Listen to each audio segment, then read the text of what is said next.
का स्कोप, इसको समझना हमको लगता है बहुत आवश्यक है, क्योंकि 48 में जो ह्यूमन राइट्स का एक कॉन्सेप्ट आया था वो बड़ा टोटलिटेरियन कॉन्सेप्ट था।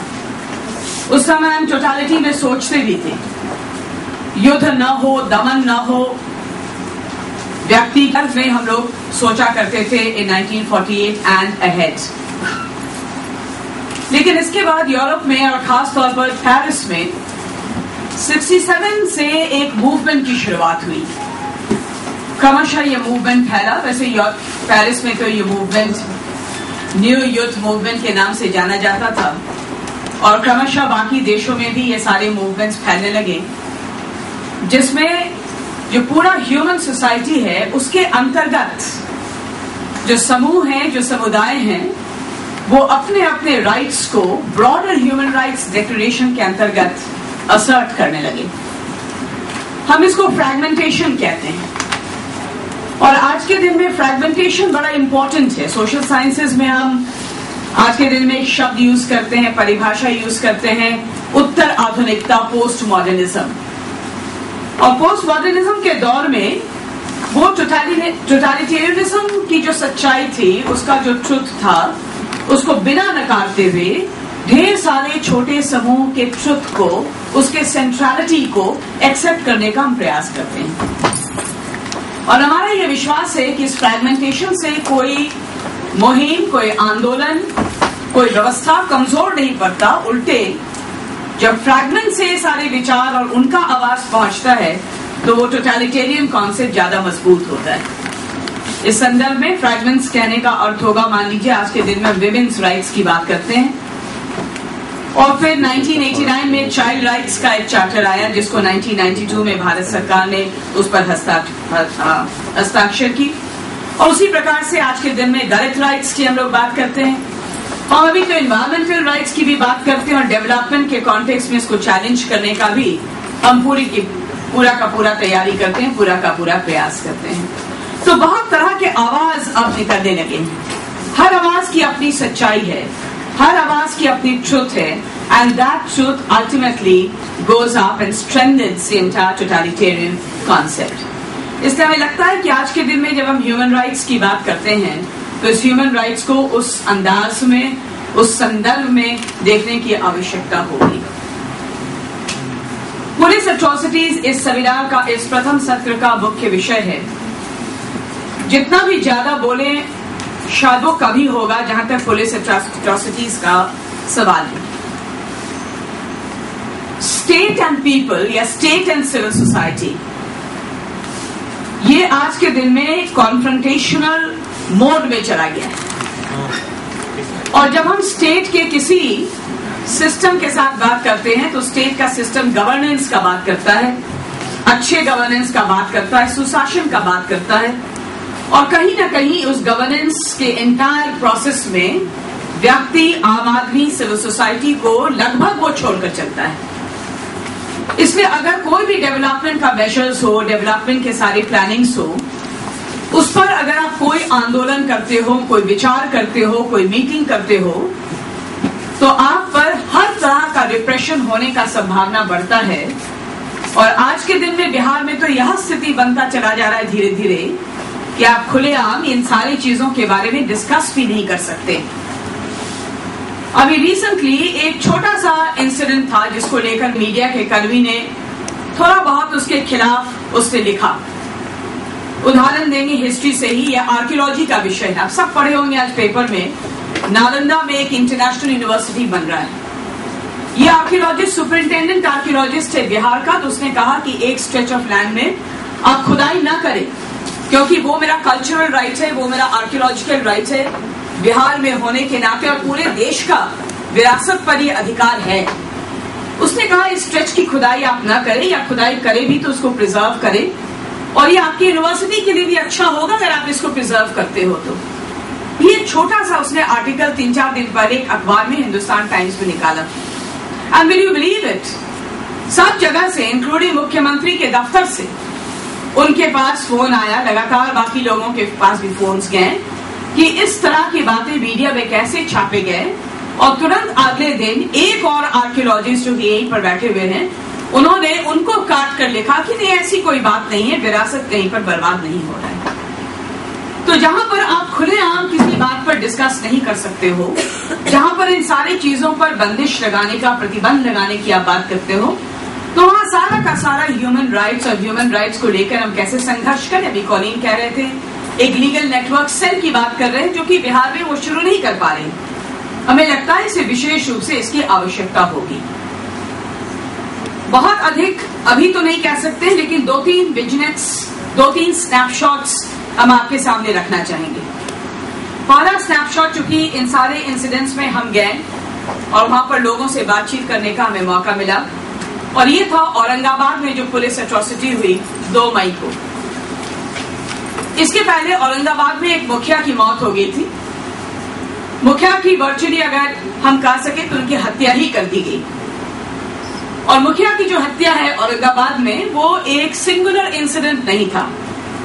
ऐसे ढेर सारे इंसिडेंट्स कई वर्षों से औरंगाबाद में हो रहा था, और इन औरंगाबाद में इंसिडेंट्स का कोई अगर विरोध करता था तो उस पर पूरा का पूरा दमन, और उस पूरे दमन में वहां के जो माफिया बॉसेस हैं, लीडर्स हैं, और उसके साथ सरकार, इनका बिल्कुल जिसको कहते हैं मिली भगत, ये साफ नजर आता था। यहां तक कि बच्चों के खिलाफ भी, बच्चों पर सेक्सुअल ऑपरेशन, बच्चों को मार दिया गया, वहीं पर दफना दिया गया औरंगाबाद में। बाद में लोगों ने खुदाई की और खोद के निकाला उसके शव को, लेकिन कोई खास विरोध इस पर नहीं होता है। और अंतिम जो इंसिडेंट 2 मई के पहले था, वो था छोटू मुखिया की हत्या, क्योंकि छोटू मुखिया कुछ काम कर रहे थे और बिल्कुल दलित समुदाय के लिए इंदिरा आवास को लेकर काम कर रहे थे और आवाज भी उठा रहे थे, उनकी हत्या हो गई। डेमोन्स्ट्रेशन होना था 2 मई को, जिसकी सूचना डीएम साहब को दे दिया गया था, और उस सूचना के बाद कितने लोग उसमें पहुंच सकते उस डेमोन्स्ट्रेशन में, वो सारी सूचना भी दे दी गई थी। ऐसा नहीं कि उससे बहुत ज्यादा कोई लोग वहां पर पहुंचे होंगे, और पहुंचे भी होंगे तो बिल्कुल हक था उनका पहुंचने का, वो पहुंचे। लेकिन उन पर जो पुलिस का लाठी चार्ज होता है, इस लाठी चार्ज में बिना किसी भेदभाव का, जिसको हम कहते हैं, शायद यहीं पर डेमोक्रेसी शायद हम शब्द का इस्तेमाल कर सकते हैं, किसी पर कोई भेदभाव नहीं। जो वहां पर ऑनलुकर्स थे, सड़कों पर खड़े होकर देख रहे थे प्रोसेशन, उनकी पिटाई हुई।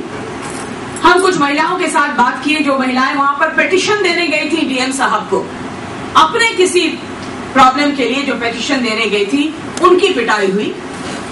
और उनके ऑफिस के सामने जो लोग, सामान्य लोग, बिल्कुल साधारण व्यक्ति जो सामग्री बेचते हैं, सत्तू बेचने वाला, गुटखा बेचने वाला, फल बेचने वाला, ऐसे ढेर सारे छोटे छोटे दुकान ऑफिस के सामने, उनके दफ्तर के सामने है।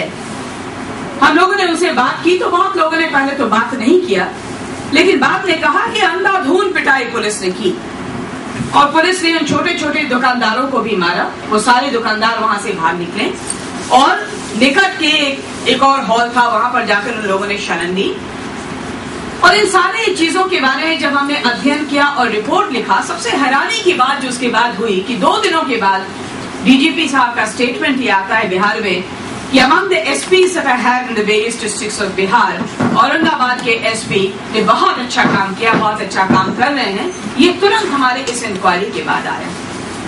तो पुलिस का चेहरा क्या है, ये चेहरे को समझना बहुत आवश्यक होगा। किसको हम दंड दे, किसको हम रिवॉर्ड दे, ये एक इम्पोर्टेंट केस है, जिस केस का रिपोर्ट भी आ चुका है, पेपर में भी हम लोगों ने दिया है। और इस केस पे पुलिस एट्रोसिटीज पर हम लोगों ने देखा, और खास तौर पर महिलाओं से जिस तरह की भाषा का वो इस्तेमाल करते हैं। उन्होंने कहा कि इसको ढेर मारो, ऐसे जगहों पर महिलाओं को मारो कि महिलाएं उन जगहों को प्रेस को ना दिखा सके, मीडिया को ना दिखा सके, और भी भद्दी भद्दी बातें महिलाओं के लिए पुलिस ने की।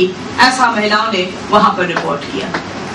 तो पुलिस का ये एक शक्ल, ये एक चेहरा, हम सब मोटा मोटी इससे परिचित हैं, ऐसा नहीं है कि इससे परिचित नहीं है। और ऐसा ही पुलिस का रोल बढ़ता चला जा रहा है, जिस राज्य में इतनी सारी बातें सुशासन पर किया जा रहा है, गुड गवर्नेंस पर किया जा रहा है। और ये गुड गवर्नेंस में एक तरफ मीडिया की गैगिंग और दूसरी तरफ पुलिस को एक तरह से खुला छूट दे रखा है।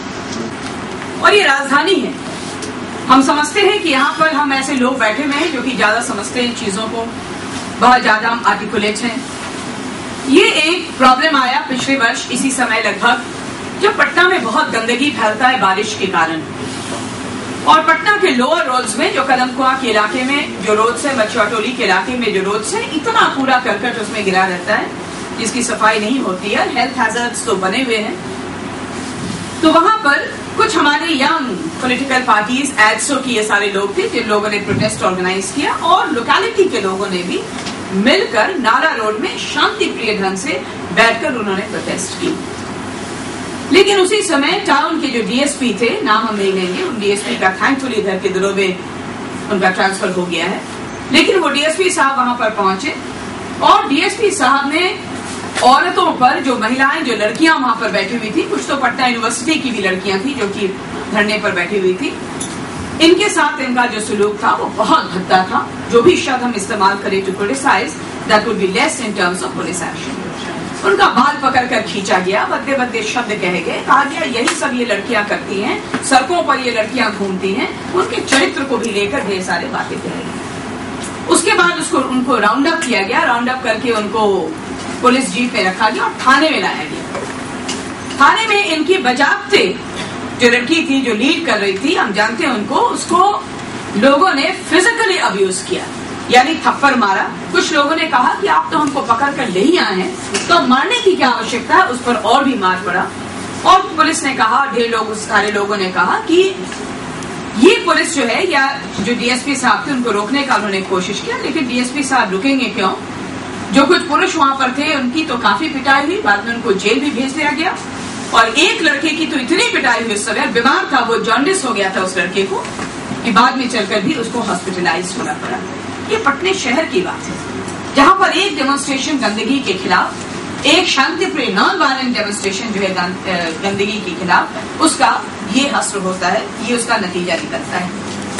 दानापुर का एक इंसिडेंट, वैसे चिट्ठी आ गया है, 5 मिनट और है, लेकिन दानापुर के एक इंसिडेंट के बारे में बात हम कहना चाहेंगे कि वहां पर हम लोगों ने इन्वेस्टिगेट किया। एक हायर कास्ट परिवार का एक खुले इंक्वायरी में फादर मंथरा भी थे, विनयकन साहब भी थे, जो दोनों यहाँ पर मौजूद हैं। वो दलित बस्ती के लोगों ने ही किया होगा, और दलित बस्ती के लोगों को वो उठा कर ले गए। कभी कभी किसी एक आध आदमी का कुछ रिकॉर्ड होगा हल्का फुल्का, जो खास तौर पर कोल थेफ्ट होता है, कोयला चोरी होता है, ट्रेन जब निकलते हैं यहाँ से, हल्का फुल्का वैसा कहीं पर किसी का रिकॉर्ड होगा, लेकिन उसको भी पकड़ लिया गया। और इन तीनों लोगों को पकड़ कर ले जाया गया, और इतना torture that one cannot imagine। हम लोग तो सुने तो दंग रह गए कि पहले उनको कहा गया कि वो टॉयलेट चले जाए, अपने बाउल्स को वो एम्प्टी कर दें, और उसके बाद जमीन पर बैठा दिया गया, दोनों पैर बिल्कुल ऐसे खींच दिया गया, so that the legs became horizontal to the entire torso।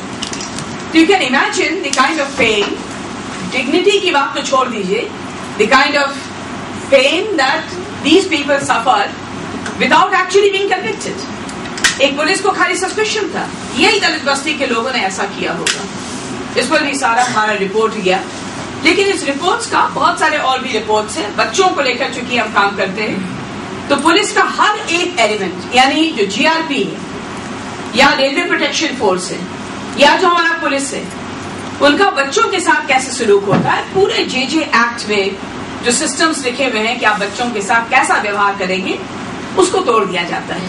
बच्चों पर कमर पर रस्सी बांध के बच्चों को खींच कर ले जाना, और अगर होमगार्ड्स को भी हम इसके साथ अटैच कर ले, बिहार सरकार ने जो होम्स है जहां पर बच्चों को रखे जाते हैं, गवर्नमेंट होम्स, हम चाइल्ड वेलफेयर कमेटी के चेयरपर्सन थे करीबन 6 साल, होमगार्ड्स को हमने हटा नहीं पाया, और ये होमगार्ड्स बच्चों को पीटते हैं, शारीरिक शोषण इनका होता है।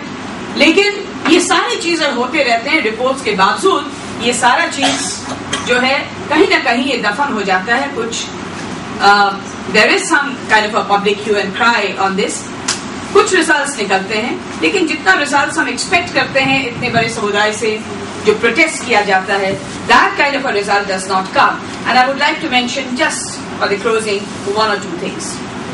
पहला कि पुलिस का रोल क्या है आज के दिन में।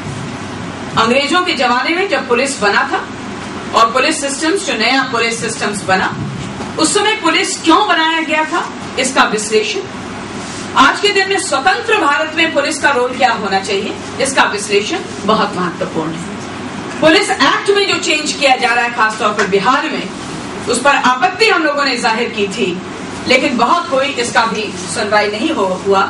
इसलिए पुलिस के बारे में सोचना, समझना, लगातार इस पर रिपोर्ट्स देना ये आवश्यक होगा। और अंत में एक बात हम कहना चाहेंगे, वो है कमीशंस के बारे में।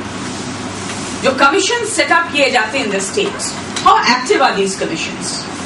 Who are the people actually who are manning these commissions? आप अगर बच्चों के अधिकार के संदर्भ में देखें तो हर डिस्ट्रिक्ट में एक CWC होना चाहिए, जिसको हम बाल कल्याण समिति कहते हैं, child welfare committee, and a JJB, the Juvenile Justice Board, that looks at children who violates the law or comes in conflict with the law. क्योंकि बच्चों के लिए तोड़ना मोड़ना शब्द इस्तेमाल नहीं होता है, वो कहते हैं बच्चे in conflict with law. But these JJBs and the CWCs are manned by such people who are close to the political leaders in various districts. और हमारे DM साहब भी अलग अलग डिस्ट्रिक्ट से 38 जिलों से ऐसे ऐसे लोगों का नाम भेजते हैं जिनको कोई मतलब नहीं है, न तो बच्चों के लिए, न तो बच्चों के अधिकार के लिए। और ये इंपॉर्टेंट सिस्टम्स जो लॉ बना रही है, और उस लॉ पर रूल्स बने हुए हैं बिहार में, मॉडल रूल्स बने हुए हैं सेंटर में JJ एक्ट पर, इसका डायरेक्ट वायलेशन होता है if you do not place capable people in such systems which have been provided for in the law. इसलिए लॉ कर देना, हमेशा सरकार कहेगी हमने तो रूल्स भी पास कर दिया गया है, but where and how is it being implemented needs to be looked at. Second, जो कमीशंस बनता है, human rights commission, state human rights commission needs to be more proactive in such cases. गया से फादर जोस आज के दिन में नहीं आए, कितना अत्याचार शायद फादर मंत्रा आगे बताएं, भुइयां जाति पर वहां पर हो रहा है, इट्स अनबिलीवेबल। यहां तक कि हाल में एक रिपोर्ट आया कि वो व्यक्ति जिसको पुलिस ने मार के लगभग खत्म कर दिया, वो जिंदा था। जब उसको जलाने के लिए लोग ले गए, लोगों ने कहा ये तो जिंदा थोड़ा बहुत हिल रहा है, may be exaggeration, I do not know, but needs to be investigated into. और इस तरह से पेट पर कूदते हैं, पेट पर मारते हैं, इंटेस्टाइन्स उनके निकल जाते हैं, ब्लीडिंग्स होने लगते हैं, कि इट इज अनबिलीवेबल कि किस तरह से इन पर इनजस्टिस इन पुलिस के द्वारा हो रहा है। And then when all these reports come to the commission, then what does the commission do? That is important. और ये commission में अगर वो ठीक नहीं है, if it is a toothless commission, then where do the people go? That also is important. Child rights के लिए commission बने, 6 के 6 members आए child rights में। State ने एक फिगर उसमें तो ऐड कर दिया, जब भी वो इंडिया के स्तर पर मीटिंग करने जाते हैं, then they will say no, we have all the commissions in place. We have all the CWCs and the JJBs and the SCPCRs and the Human Rights Commission in place. But look at the kind of people that they put in. और ये लोग सरकार के पक्ष में बातें जब करते हैं, तब बहुत हैरानी होता है कि ये कमीशंस किसके पक्ष में बात करेंगे।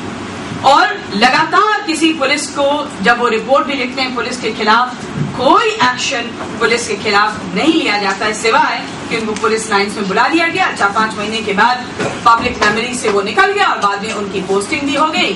फारबिसगंज में जो SP ने ओपन किया फायरिंग, उनको तो तोहफा ही दे दिया गया, गिफ्ट ही दे दिया गया, उनको आगे इनकरेज किया गया और उनको एडिशनल पोस्टिंग, हायर पोस्टिंग्स में उनको रख दी गई। महेंद्र यहाँ पर बैठे हुए हैं, ज्यादा डिटेल में इन सारी बातों को वो जानते हैं। इसलिए अगर ये टूथलेस कमीशन आप बनाते हो, then it's a violent, I would say, transgression of human rights. और ह्यूमन राइट्स के जो एक्टिविस्ट हैं, इन सारी चीजों को भी इंस्टीट्यूशनल जो रेमेडीज होने चाहिए, इन इंस्टीट्यूशनल रेमेडीज पर भी इनको काम करना चाहिए। इसके साथ ही हम यहाँ पर बंद करते हैं। Thank you very much for giving me this opportunity.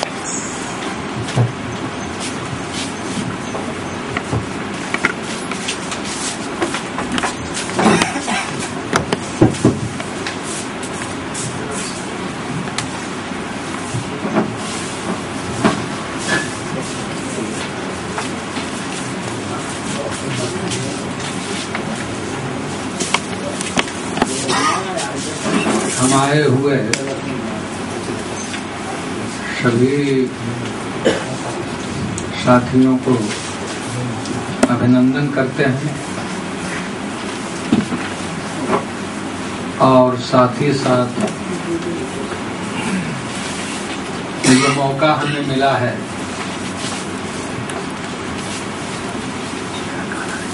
खास करके पुलिस जुल्म पर बोलने का, इस विषय पर बोलने का, तो हमें जो कुछ घटनाओं से मैंने जुड़े रहे हैं, देखे हैं, समझे हैं, उस पर ही हम अपनी बात रखें।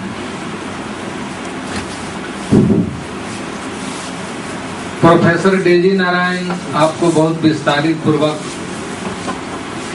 ह्यूमन राइट के बारे में, मानवाधिकार के बारे में चर्चा मैंने की है।